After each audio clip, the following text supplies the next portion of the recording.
నమస్తే, welcome to Aadya media. నేను మీ స్వర్ణ. ప్రస్తుతం మనతో పాటు ఉన్నారు సినీ క్రిటిక్ విజ్ఞాన్ గారు. హలో విజ్ఞాన్ గారు. మధుబాల గారు కొన్ని కమెంట్స్ చేశారు RRR పైన, బాహుబలి పైన. ఫస్ట్ ఆఫ్ ఆల్ ఏం చెప్తారు మీరు? అదేం పెద్ద సినిమాలు ఏం కాదు అన్నట్టుగా తీసి పాడేశారు. యాక్చువల్గా ఈమె వెర్షన్ కంటెస్టెంట్, ఈమె కంటెంట్ ఏంటంటే ఏం చెప్పాలనుకుందంటే బేసిక్గా వాళ్ళ శాకుంతలం గురించి ఇంటర్వ్యూ అడిగింది. యాక్చువల్గా చెప్పాలంటే శాకుంతలం గురించి ఇంటర్వ్యూ, ఒక చిన్న ఇంటర్వ్యూ జరిగింది. శాకుంతలం గురించి మాట్లాడుతున్నారు. Okay, done. వీళ్ళు కూడా అడుగుతున్నారు 4 క్వశ్చన్లు, వాళ్ళు కూడా ఆన్సర్లు చెప్తున్నారు. అంతవరకు బాగానే ఉంది, కూల్గా జరిగింది. ఇప్పుడు ఏమైందంటే వాళ్ళు అలాగే మీ శాకుంతలం ఎందుకండి ఫ్లాప్ అయింది అని అడిగారు. ఏమోనండి, మేము మాత్రం బాగానే చేసాము. ఇప్పుడు నిన్ను అడిగితే నువ్వేం చెప్తావు? మీ సినిమా ఫ్లాప్ అయింది, ఏం చెప్తావు? బాగా చేసామండి, మరి ప్రేక్షకులు ఎందుకు ఆదరించలేదు అంటాం. అంతే కదా. ఆ మాటికి వస్తే RRRలో ఏముందని, బాహుబలిలో ఏముందని, ఇట్లాంటి సినిమాలే చూశారు, మా శాకుంతలం చూడరా అనేదంట. ఎలా ఉంటుంది? ఇంకేమనలేము.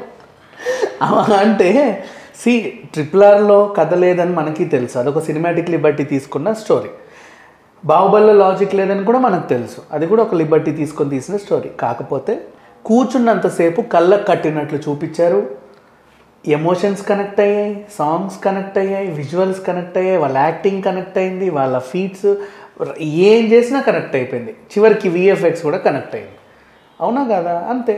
ఇప్పుడు నిజంగా కళ్ళలో అదేంటిది ఊననా ఆమెను ఊహించుకుంటూ ఎవరైనా కొండలు గుట్టలు దాటి ఎవరు వెళ్ళరు కదా, అంత ఈజీగా మౌంట్ ఎవరెస్ట్ ఎక్కలేరు కదా. ఆ మాత్రం ఇప్పుడు రియల్ లైఫ్కి వస్తే మా ట్రెక్కింగ్కి వెళ్ళే వాళ్ళు కూడా ఎవరినో దేవకని ఊహించుకొని టప్పటప్పుడు ఎక్కేస్తారు. అంతే కదా. ఆ చెట్టు ఈ బుట్ట పట్టుకొని. అంటే కొన్నిసార్లు సినిమాటిక్ లిబర్టీ తీసుకొని ఇట్లాంటివి చేస్తారు. కానీ అది మనకి అలరించేలాగానే ఉంది. అలాగే పెట్టాం కదా. మా శాకుంతలం ఇంట్రొడక్షన్ కూడా మేము అలాగే బటర్ఫ్లైలు వేసాము. మరేమో ఇది నచ్చలేదు, అక్కడ తమన్నా నచ్చినట్టు ఇక్కడ శాకుంతలం ఎందుకు నచ్చలేదు అంటే ఏం చెప్తాం? అక్కడ తమన్నా ఎగిరే బటర్ఫ్లైస్ ఒకలాగా కనిపించినా సరే, 3Dలో చూసినా సరే ఒక రకంగా బాగుంది.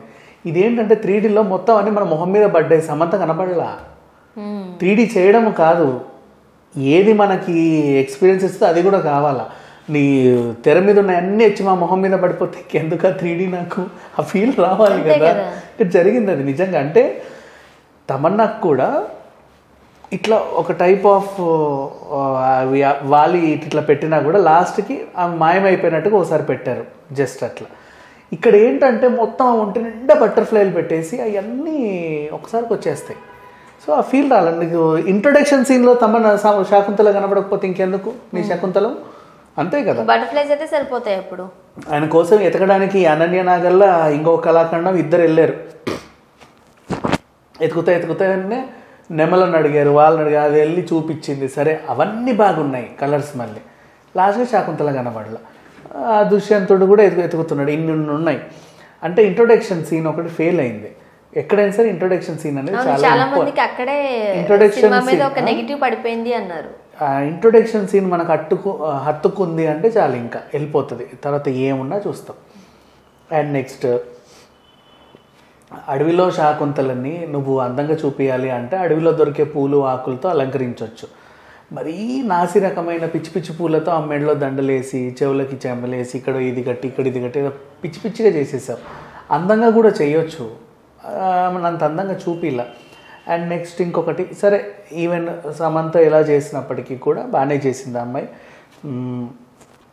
మిగతా వాళ్ళది వదిలేద్దాం. మెయిన్ క్యారెక్టర్ దుష్యంతుడు. ఇప్పుడు బాహుబలి RRR కదా ఈమె పోల్చింది. ఇప్పుడు బాహుబలి RRRలో మిగతా క్యారెక్టర్స్ మాట్లాడదాం. బాహుబలిలో బల్లాల దేవ బాహుబలిని వదిలేసి, దేవసేనని వదిలేసి రమ్యకృష్ణన్ మాట్లాడు. శివగామి ఎలా ఉంటుంది?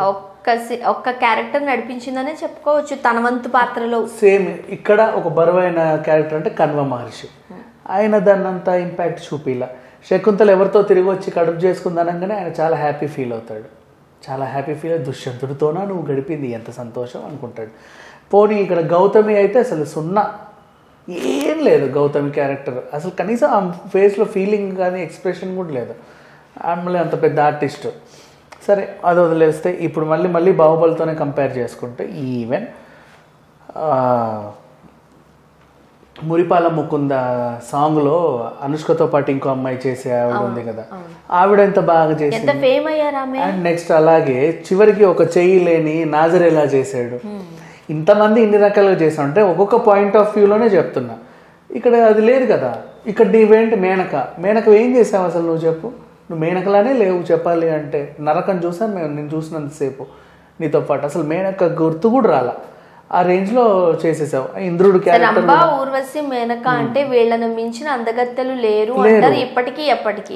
బట్ ఆ అందం ఎక్కడ కనిపించలేదు మధుబాల గారిలో అనే కమెంట్ కూడా ఉంది. వచ్చావు, గెంతావు, పాపను కన్నావు, అడవిలో పడేసావు, మళ్ళీ వెళ్ళిపోయావు. అంటే స్టోరీ చెప్పావు కరెక్టే ఇలా జరిగింది అని. కార్టూన్ చూస్తే మాకు ఓకే, వచ్చింది, వెళ్ళింది, కనింది, పడేసింది, వెళ్ళిపోయింది. కానీ అక్కడ ఒక డ్రామా కావాలి కదా. నువ్వు వచ్చిన తర్వాత ఎలా ఏం చేసావు అండ్ ఎలా ఇంపాక్ట్ చేసావు, అతనితో ఇంత కన్నావు. నువ్వు నీ మాతృత్వాన్ని వదులుకొని దేవలోకానికి వెళ్తున్నావు. అప్పుడు నీలో ఒకటి ఉండాలి కదా, ఆ బరువైన ఎమోషన్ లేదు. ఇటు చచ్చినట్టు వదలాలి, అటు చచ్చినట్టు వెళ్ళాలి అనే సిచ్యువేషన్లో ఉన్నప్పుడు ఏం లేదు, సింపుల్గా ఇటు వదలాలి అటు వెళ్ళాలన్నప్పుడు తీసావు, కడుపు తీసి అక్కడ పడేసావు, చెయ్యి అని వెళ్ళిపోయావు.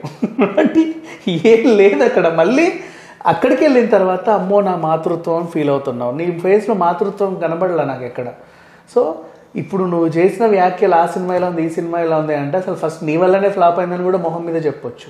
అండ్ నెక్స్ట్ అలాగే ఇప్పుడు RRR గురించే మాట్లాడుకుంటే ఒక చిన్న క్యారెక్టర్లో మెలిసిన శ్రియ ఎంత బాగా చేసింది, ఒక చిన్న క్యారెక్టర్లో మెలిసిన అజయ్ దేవగన్ ఎంత బాగా చేశాడు. అంతెందుకు అలా ఉండి వెళ్ళిన మళ్ళీ వాళ్ళ అమ్మ ఎంత బాగా చేసింది, మళ్ళీ వాళ్ళ మమ్మీ, ఆమె ఎక్స్ప్రెషన్స్ ఎంత బాగున్నాయి. ఆ పాప ఎట్లా చేసింది, అట్లీస్ట్ ఇవన్నీ చూసుకుంటే ఇక్కడ ఏముంది, నువ్వు చేసింది లేదు, నీ ఇంద్రుడు చేసింది లేదు. మళ్ళీ అందరూ కూడా ఇంపార్టెంట్ క్యారెక్టర్సే శాకుంతలంలో, అన్ని ఇంపార్టెంట్ క్యారెక్టర్స్. ఇప్పుడు మెయిన్ అసలు దిమ్మ గురించి మాట్లాడితే దుష్యంతుడు. శకుంతల అని అక్కడ ప్రేమించావు, ప్రేమించిన తర్వాత ఎక్స్ప్రెస్ చేసావు, నీ ఎక్స్ప్రెషన్లోనూ నాకు ఫీల్ రాలా. లాస్ట్కి సరే నేను వెళ్తాను, ఈ ఉంగరం తీసుకో, నువ్వు మళ్ళీ వచ్చినప్పుడు నాకు చూపి నేను గుర్తుపడతాను ఏదో ఒకటి ఇచ్చావు. అది ఇచ్చేటప్పుడు కూడా నీలో ఫీలింగ్ కలగల. ఆమె వదిలి వెళ్ళేటప్పుడు నీ ఫేస్లో ఫీల్ కల అమ్మయ్య వెళ్ళిపోతున్నానని బయటపడ్డట్టుగా ఉంది. నిజంగా అడవికి వచ్చి ఏదో రాజకార్యం చేసుకొని దాని నుంచి దూరంగా పారిపోయినట్టు ఉంది. అంతవరకు ఓకే నీ ఎక్స్ప్రెషన్లో. తర్వాత వచ్చినప్పుడు శకుంతల నీ దగ్గరకు వచ్చినప్పుడు నువ్వు గుర్తుపట్టలేదు కదా.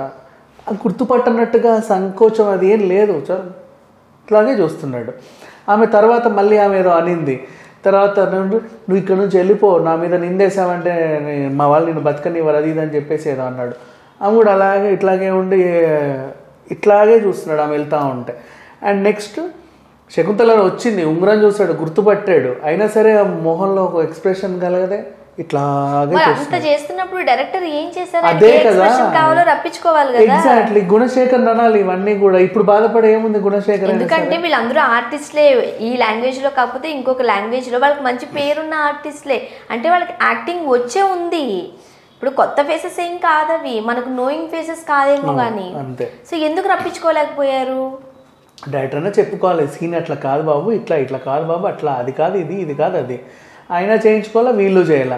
కానీ ఇప్పుడు సినిమా ఫ్లాప్ అయిన తర్వాత అందరూ ఏమంటున్నారంటే అది సరే బాగాలేదు, ప్రేక్షకులు మెప్పించలేకపోయాము, ఇంకోసారి చూడండి, మేము ఏదో చెప్పాలనుకున్నాం, వికటించింది, ఈ రకంగా చెప్తే బాగుంటుంది. కానీ దాంట్లో ఏముందని అది చూశారు, దీంట్లో ఏముందని ఇది చూశారు, మా దాంట్లో ఏం లేదని మమ్మల్ని ఎందుకు చూడలేదు అంటే చాలా తప్పు ఆ విషయం.